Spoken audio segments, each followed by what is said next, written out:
오늘 이 예배와 더불어 성찬에 참여하는 모든 사람들에게 하나님께서 치유하시고 회복하시는 놀라운 은혜와 축복이 있기를 간절히 바랍니다. 그래서 오늘은 성찬식을 갖기 전에 말씀으로 치유와 회복의 성찬이라는 제목으로 말씀을 드리려고 합니다. 아시다시피 우리가 지키는 이 성찬의 시작은 오늘 본문에서도 밝히고 있는 것처럼 예수님께서 십자가 죽으심을 앞두고 제자들과 함께 마지막 유월절 만찬을 가지시면서 축사하시고 떡을 떼고 잔을 나눔으로써 시작이 되었습니다. 흔히 사람들이 성만찬이라고 이름을 붙여서 말을 하는데 예수님께서 행하신 그 만찬을 성만찬이라고 구별되어서 부르는 것입니다. 만찬은 글자 그대로 늦은 저녁 식사를 말하는 거죠. 점심은 오찬이고 아침은 조찬입니다. 구별되게 해서 거룩할 성자를 붙여서 성만찬 이렇게 말을 하는데, 우리는 주일날 오전에 이렇게 같이 식사를 나누니까 만찬이라고 할 수 없죠. 그래서 또 그렇다고 해서 오찬이라고 할 수도 없고 또 조찬도 아니고, 그래서 성찬이라고 이름을 붙이는 겁니다. 그래서 성찬식이라고 하는 게 옳은 표현이 되겠죠. 그런데 이 내용에 대해서는 모든 복음서에서 일제히 이 사실을 증거하고 있습니다. 자, 그런데 특별히 요한복음을 보시면 요한 사도는 다른 복음서들과는 다르게 예수님께서 행하신 유월절 만찬에 대해서 증거를 할 때 식사하던 것을 멈추고 제자들의 발을 일일이 다 씻어준 사실을 강조하면서 증거를 하고 있습니다. 그리고 모든 복음서에서 특별히 증거하는 내용을 보면 식사하시던 그 자리에서 예수님께서는 오늘 말씀에도 있습니다만은 제자들이 예수님을 버리고 배신하고 부인하고 도망갈 것에 대해서 말씀을 하셨습니다. 심지어는 돈을 받고 파는 자도 있을 것임을 말씀을 하셨습니다. 그런데도 예수님께서는 변함없이 제자들과 함께 같은 마음으로 식사를 나누시고 한결같은 사랑으로 그들을 축복하여 주셨습니다. 그런 내용을 성경은 다 같이 기록을 합니다. 그리고 사도 바울이 고린도 교회에 보낸 말씀에서는 성찬에 대해서 전하면서 이를 행하여 나를 기념하라 하고 말씀을 하셨습니다. 바울을 따르던 누가는 이 바울의 영향을 받아서 누가가 기록한 복음서에 이를 행하여 기념하라 하는 말을 기록을 하고 있습니다. 하여튼 이 성찬에 대한 성경의 증거들을 보면 모두가 다 아주 중요하고도 특별한 의미를 가지고 있습니다. 무엇보다도 강력하게 주시는 메시지는 성찬은 치유하고 회복하게 하는 것임을 말씀하고 있는 것입니다. 그래서 여러분 오늘 제목이 그렇게 잡혀진 것입니다. 우리 한번 따라서 합시다. 성찬은 치유하고 회복하게 하는 것이다. 아멘. 우리를 치유해 주시고 우리를 회복하게 하여 주시는 그것이 성찬이다는 것 우리가 마음에 새길 수 있기를 바랍니다. 자, 오늘 본문의 말씀을 보면 예수님께서 제자들에게 식사하는 중에 여러 가지 말씀을 주셨습니다. 기도도 해주셨습니다. 격려도 해주셨습니다. 그러면서 또 예수님께서 축복도 해주십니다. 그런데 제자들은 그렇게 행하는 그 예수님의 행위에 대해서 잘 알지를 못했어요. 그렇게 어려우니 그렇게 하시는 거지.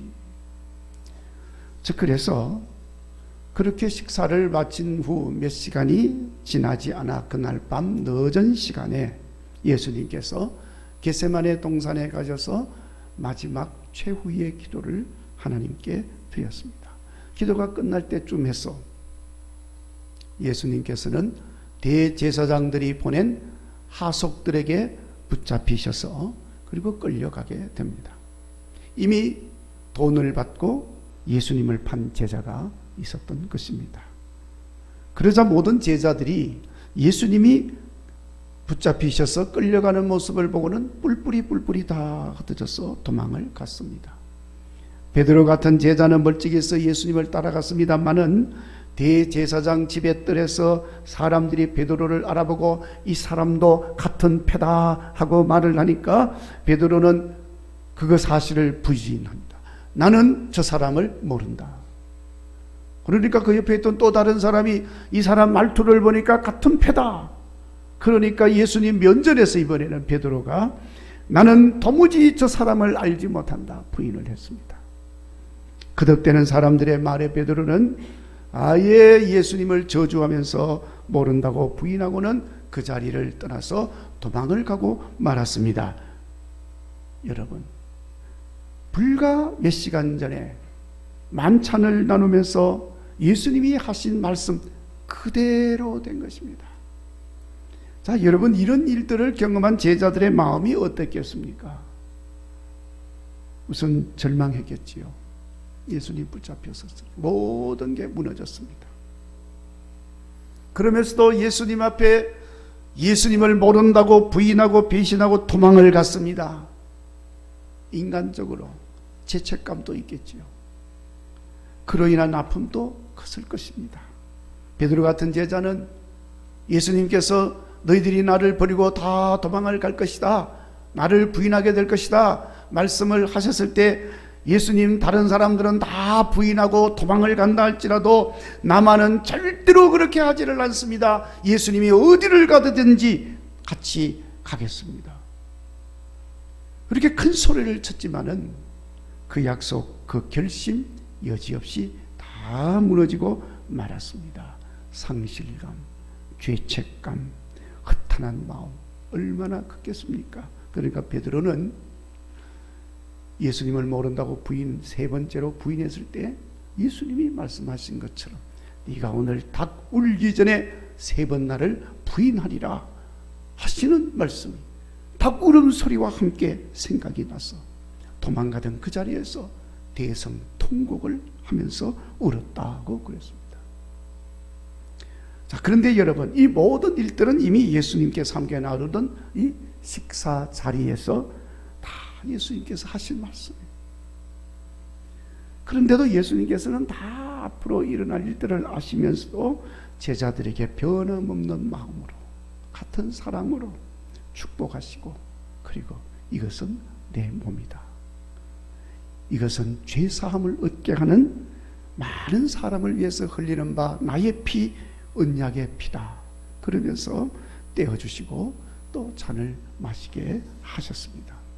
자, 그래서 제자들은 그런 일들로 인해서 떡을 떼며 잔을 나눌 때마다 예수님께서 하신 말씀이 생각나고 자기들이 행한 가슴 아픈 일들이 생각이 나면서 그럼에도 불구하고 신뢰해 주시고 제자로 세워주신 예수님의 놀라운 사랑, 용서, 은혜 깊이 생각을 하게 되는 것입니다. 그러면서 제자들이 예수님을 생각하면서 함께 떡을 떼는 그 마음에는 놀라운 치유와 회복의 역사를 가져다 주었습니다. 주님을 모른다 하고 부인하고 도망갔던 죄책감이 책임감으로 치유가 되어지는 것입니다. 함께 나누는 그 잔을 통하여 주님을 배신하고 팔아넘긴 믿음의 실패와 잘못에 절망했던 심령이 치유가 되어지면서 새로운 결단과 각오와 어디든지 주님을 따라 가오리라, 그렇게 결단하는 심령으로 회복이 되어지는 것입니다. 자, 성도 여러분, 그래서 주의 성찬은 우리를 치유하고 회복시키는 놀라운 은혜의 역사가 나타나는 식사 자리라고 하는 것입니다. 아무쪼록 오늘도 성찬을 통해서 예수님 부인하고 배신하고 이런저런 사정과 형편으로 이용도 하고 불신했던 죄책감, 이런 것들이 예수님 사랑과 용서로 치유되어지기를 바라고, 믿음의 생활의 실패가 그로 인한 연약한 내 믿음으로 인한 절망한 심령이 새로운 결단으로 회복되어지는 그런 은혜로 채워지기를 간절히 바랍니다. 그리고 이 성찬은 사도 바울이 고린도 교회 성도들에게 전하여 주면서 이것을 행할 때마다 나를 기념하라 그러면서 전하여 주었는데, 기념하라는 말은 글자 그대로 기억하라는 것입니다. 잊지 말고 기억해라. 자, 그런데 여러분, 왜 사도 바울은 고린도 교회 성도들에게 성찬식을 행할 때 예수님을 기억하라고 했습니까? 그것은 고린도 교회의 형편과 사정에 밀접한 관련이 있습니다. 고린도 교회는 아시다시피 사도 바울이 눈물로 기도하면서 한 사람 한 사람 복음 전해서 그들이 예수님을 믿게 되고 예수님을 믿는 그들에게 세례를 베풀고 그렇게 해서 세워진 교회가 고린도 교회였습니다. 무엇보다도 사도 바울이 고린도 교회에 애착이 가는 것은 아테네에서 복음 전하다가 크게 실패를 했습니다. 낙심한 마음으로, 안타까운 마음으로, 회개하는 마음으로 고린도로 발걸음을 옮기면서 그가 기도하는 중에 결심한 것이, 내가 이제는 내 지식으로 복음 전하지 말아야 되겠다. 내 경험으로 복음 전하지 말아야 되겠다.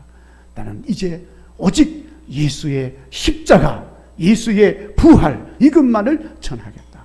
그런 마음을 가지고 참으로 그것을 실천한 것이 고린도였습니다.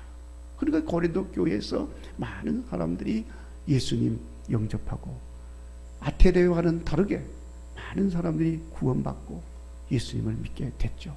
그러니까 고린도 교회는 사도 바울에게서는 잊을 수가 없는 교회였습니다. 자, 그러나 사도 바울이 고린도에 계속 있을 수가 없죠. 땅끝까지 이르러 예수님 복음을 전해야 되기 때문에, 그래서 고린도 교회를 어느 정도 안정이 되어졌을 때에 제자들에게 맡기고, 그리고 사도 바울은 복음 전하기 위해서 전도 여행을 다시 떠나게 됩니다. 근데 사도 바울이 떠난 지 얼마 되지를 않아서 안타깝게도 고린도 교회 성도들 가운데 분쟁이 일어나게 됐습니다. 시작은 사소한 일에서 시작이 됐겠죠. 원래 그렇지 않습니까? 싸움과 다툼이 사실은 아주 사소한 데서부터 시작이 되잖아요. 부부 싸움도 그렇잖아요. 사소한 일 때문에 서로 의견 차이가 생기고 그 의견 차이를 좁히지 못하고, 그래서 주장을 하다가 감정이 섞이게 되고, 감정이 섞이니까 이제 싸움이 더 커지게 되는 거죠. 자, 이제 교회에서는 이제 그렇게 발단이 되어졌는데 1대1로 다투다가 그 다음에는 점점 자기 편 끌어들이고, 자기 편 서로 끌어들이다 보니까 이제 분당이 생기기 시작합니다. 그래서 이렇게 저렇게 파당이 많이 생기게 됐습니다. 파당을 되니까 싸움이 더 치열해지게 됩니다. 시간이 지나면서 점점 많은 사람들이 상처를 받습니다. 마음의 상처가 생깁니다. 마음의 상처는 육체의 고통으로 이어지게 됩니다. 미움과 분열과 정죄와 비난이 난무하기 시작했습니다. 고린도 교회가 너무나도 아픕니다. 사사건건 서로가 다투고 으르렁거립니다. 그러니 먹는 일에도 다툼이 일어나게 되고 싸움이 일어납니다. 성찬의 자리까지 연장이 되어졌습니다. 도무지 은혜가 안 되는 것입니다. 그래서 사도 바울이 이 성찬에 대한 말씀을 전하면서 예수님을 기념하라. 떡을 뗄 때마다, 잔을 나눌 때마다 예수님을 기억하라 하고 가르치는 거예요. 예수님께서 보여주신 삶을 생각해라. 예수님께서 말씀하고 가르친 것을 잊지 말아라. 십자가를 통하여 나타나는 사랑 잊지 마라. 그 십자가의 사랑은 희생이다. 그 사랑은 헌신이다. 섬김이었다. 예수님은 배반하고 도망가고 부정하고 팔아넘기는 것까지 다 알면서도 변함없이 사랑해 주신 사랑이다. 포용하고 용서하고 끝까지 사랑하신 사랑이다. 이거 잊지 말라는 거예요. 이 예수님을 생각하면서 다툼과 비난과 분쟁과 분열과 미움으로 인해 아파하는 모든 상처가 치유되고 다시 새롭게 되어져서 서로 사랑하고 용서하고 섬기고 존중하고 인정해주고 품어주는 삶으로 화목하고 하나 되는 회복의 역사가 일어나도록 사도 바울은 이 말씀을 지금 하고 있는 것입니다. 그래서 여러분, 성찬은 치유와 회복이 있는 것임을 말씀하는 것입니다. 오늘 성찬을 통해서 우리가 받은 많은 상처들 그리고 많은 아픔들이 치유되고 회복되어지기를 간절히 바랍니다. 이런저런 인간관계로 인해서 생겨진 마음의 상처, 아픔, 고통이라도 오늘 성찬을 통해서 치유되고 회복되는 역사가 있기를 바랍니다. 심지어 병든 육신에도 성찬이 어떤 마이신이나 어떤 항암 치료제보다도 강력한 치료제가 되어져서 치유하고 회복되는 역사가 일어나게 되기를 바랍니다. 비록 떡과 포도주만 보이지만 보이지 않는 놀라운 치료제가 그 속에 있음을 깨닫게 되기를 바랍니다. 언젠가도 드린 말씀입니다마는 어느 날 엄마가 부엌에서 국을 많이 끓입니다. 평상시보다도 많이 국을 끓이는 것을 그 유치원 다니는 딸아이가 지금 보고 있습니다. 근데 국을 다 끓인 엄마가 그 국을 끓여가지고는 옆집에 있는 아주머니에게로 가는 겁니다. 그래서 그 딸아이가 묻습니다. 엄마는 왜 그 국을 그렇게 많이 끓여서 옆집 아줌마에게 갖다 주는 거야? 그러니까 엄마가 친절하게 대답을 해줍니다. 옆집 아줌마의 엄마가 갑자기 돌아가셔서 그래서 그 아줌마 마음이 많이 아프단다. 그래서 아파서 지금 누워 계셔. 그래서 갖다 주는 거야. 그렇게 대답을 하고 갖다 주고 왔습니다. 그러자 그 딸아이가 무언가를 열심히 찾더니 그걸 찾아가지고 밖으로 나갑니다. 보니까 일회용 반창고를 가지고 옆집 아줌마에게 가는 겁니다. 옆집 아줌마에게 간 아이가 말을 합니다. 엄마가 그러는데요, 아줌마 가슴에 상처가 있다면서요. 일회용 반창고 붙이면 곧 나을 거예요. 나도 상처가 생기면 엄마가 이거 발라주거든요. 그러면 다 나아요. 아줌마 이거 바르고 꼭 나으세요. 하고 반창고를 건네주고 옵니다. 자, 여러분, 이 아이가 주는 일회용 반창고에는 상처 낫게 하는 어떤 약도 발라져 있지 않습니다. 그냥 반창고입니다. 그렇지만 아이가 건네주는 그 반창고를 받아든 아주머니의 아픈 마음은 깨끗이 치유가 되었습니다. 약도 없는데 어떻게 치유가 되었습니까? 그 반창고에는 세상의 모든 상처와 아픔과 고통을 치유할 수 있는 강력한 사랑의 묘약이 발라져 있었던 거예요. 자, 여러분, 갈보리 언덕 위에 세워진 그 십자가에는 아무런 능력도 행하지 아니하시고 그저 무기력하게 매달려 죽으신 예수님의 시체뿐이었습니다. 그런데 그 십자가가 온 세상의 사람들의 죄를 사하여 주었습니다. 그 죄 사함으로 인해서 세상의 모든 사람들의 삶이 변화가 되어졌습니다. 어떤 사람은 아픈 마음이 치유가 되었습니다. 어떤 사람은 그 십자가로 인하여 병든 육신이 고쳐졌습니다. 불치병이 고쳐졌습니다. 잘못된 삶을 살던 삶이 회복이 되어졌습니다. 놀라운 역사가 일어났습니다. 무엇이 그렇게 했습니까? 그와 같이 여러분, 지극히 작은 양의 떡과 잔이지만 오늘 이 떡과 잔에는 눈에 보이지 아니하는 놀라운 치유시키고 회복시키는 약이 담겨 있음을 믿으시기를 바랍니다. 사랑의 묘약, 하나님 사랑의 묘약입니다. 그러므로 오늘 우리가 이 성찬을 받으면서 꼭 예수님 음성을 기억하시기 바랍니다. 주님의 살은 영생하게 하는 양식이요, 주님의 피는 구원 얻게 하는 생수의 강인 줄로 믿습니다. 주의 음성뿐만 아니라 우리는 예수님을 기억해야 합니다. 우리가 기억해야 할 것은 예수님 십자가의 죽으심으로 나타난 사랑, 그것입니다. 배신할 것을 알고도 품어주시고, 모른다고 부인하고 있지만은 여전히 용서하시고, 언제나 그렇게 하신 것처럼 변함없이 낮아져서 섬겨주신 예수님이십니다. 그래서 화목하게 하시는 희생 제물이 되신 예수님, 그 예수님을 기억하라는 것입니다. 그리고 또 한 가지는 성찬에 참여하여 받는 떡과 잔에는 눈에 보이지 아니하지만은 놀라운 치유와 회복의 능력이 있음을 믿고 기억해야 하는 것입니다. 양의 피를 문설주에 바름으로 죽음에서 구원받고 불뱀에 물려서 죽게 되었을 때 장대 끝에 매달아 놓은 놋뱀을 쳐다봄으로 치유를 받고 살게 되었던 것처럼, 그 실제로 양의 피를 문설주에 바르는 게 그게 무슨 신묘한 약이겠습니까?